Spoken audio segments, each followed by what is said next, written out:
Top order की एक brilliant batting थी, साहबजादा की और फखर जमान की।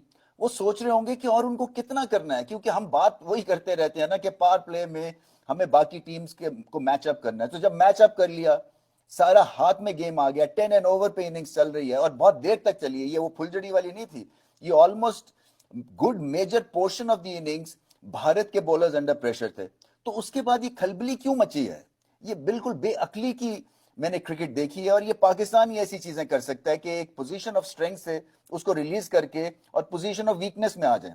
मगर चलें, ये सब चीजें हो गई, मगर जो बॉलर्स ने काम किया उन्होंने ये टोटल 200 का बना दिया। क्योंकि क्या हुआ, आखिरी ओवर में 10 रन चाहिए थे, यानी कि 10 रन का ओवर था। अगर आप 200 भी करते और हर ओवर में 10-10 रन होते तो फिर यही होना था कि आखिरी ओवर में 10 रन ही करने थे भारत ने।